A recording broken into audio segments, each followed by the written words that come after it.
Hello and welcome to HIM115 live chat. Okay, this week we're going to talk about dying, but we're going to talk to the living, and that includes all of you and everyone you know, about getting ready for something to happen. Okay, we're not talking about natural death. We're talking about advance directives, which are legal documents for which you do not need an attorney. Okay, you just download the forms from your state's website, and all you need is a witness who is not blood related to you. That's it. Okay. And these documents will speak for you with regard to healthcare treatments when you cannot speak for yourself. Okay. These are very, very important, and it doesn't matter how old you are.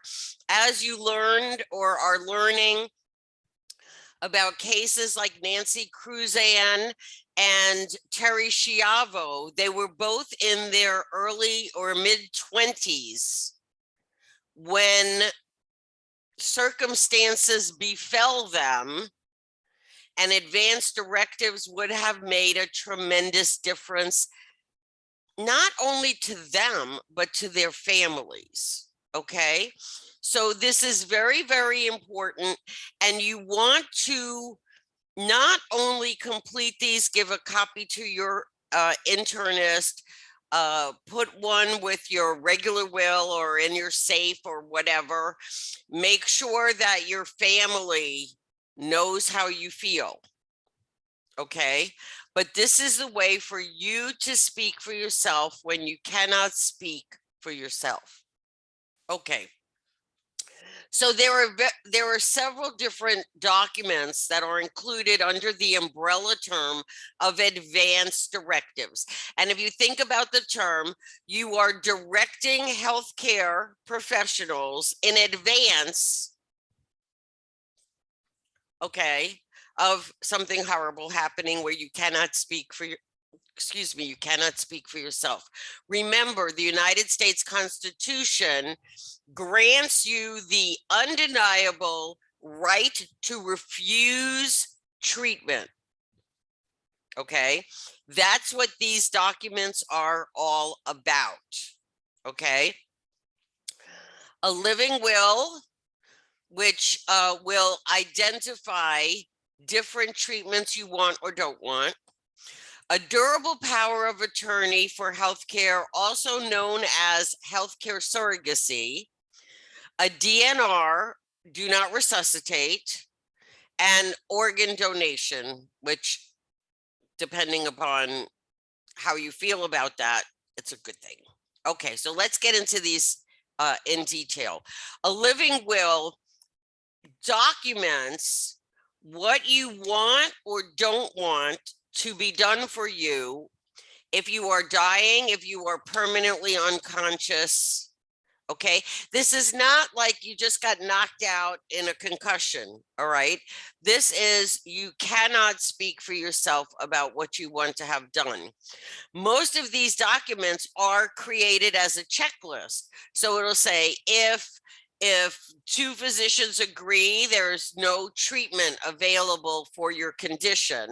And as I said to my parents when we discussed these, is you tell me what you want. If you want me to have 3 people come and jump up and down on your chest to keep your heart beating until they find a cure, we can do that. We can document that. Okay. Or if you say, you know what, just let me go.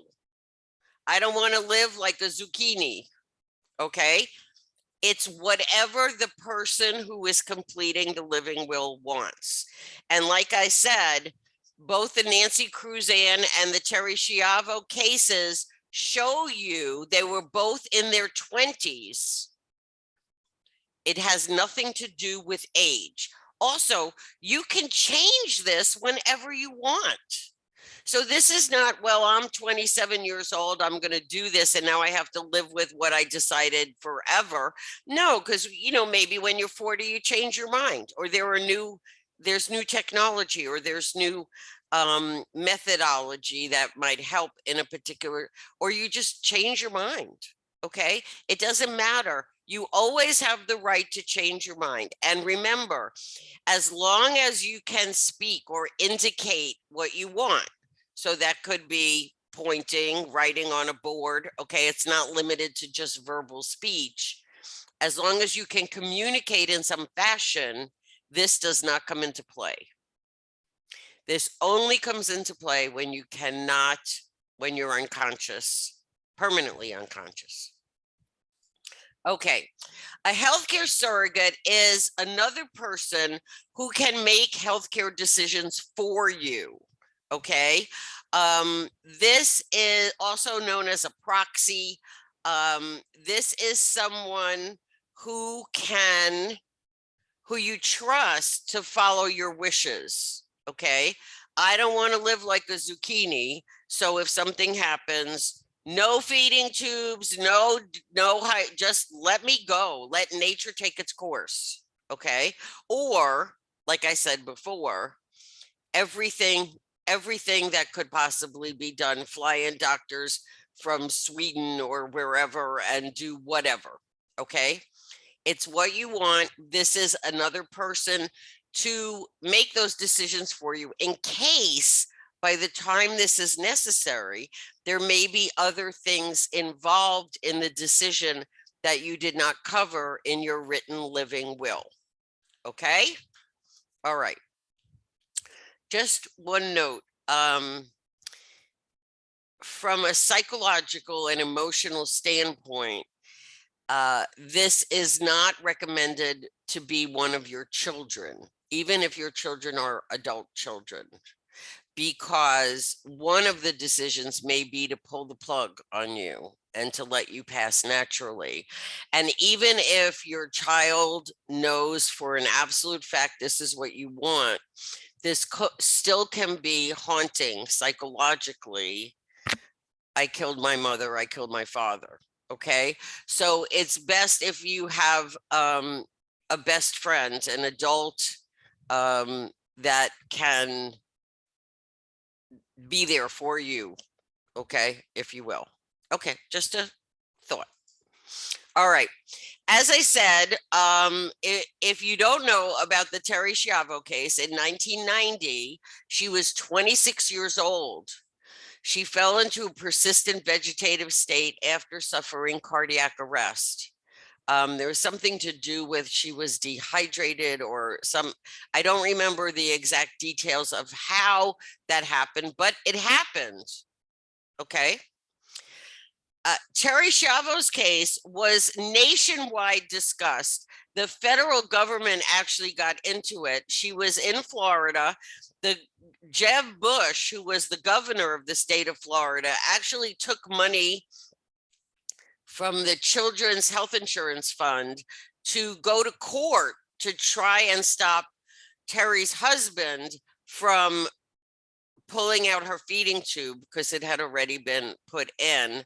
But it was a very heated debate all about quality of life, which she had none, and right to die and end of life issues. So you might be interested and learn something from Googling her name and reading a little bit and knowing that this has nothing to do with age. Okay. And if you're 26 right now and you create a living will and a surrogacy, you also want to remember that when you're 35, you can change it. It's as simple as downloading a form, filling it out with a witness who's not related to you. No attorneys. It costs you nothing, no moolah. Okay. But still very, very important and very valuable about the right to die, both for a patient, for you, and for your family. Okay. And as difficult as it may be, if you have elderly parents or grandparents, this is a conversation you should have with them to know what their wishes are. Okay. Now, we all pray to die in our sleep. That's the best way to go, I think. Okay. But it doesn't always happen that way. We have to be prepared. Okay. All right. This week you have chapter 12 to read on death and dying and all the different aspects of it. But from a health information management standpoint, your knowledge and understanding about advanced directives is very key to your future career. All right. Also, you know, you got to do your homework. Yeah, sorry. And great movie. I think we talked about this when we were talking about I can't remember, but anyway, if you haven't seen it yet, Baby Girl Scott, it's on it's on YouTube for free. Okay, it's only like an hour and a half because it was a Lifetime movie made for TV. It is phenomenal.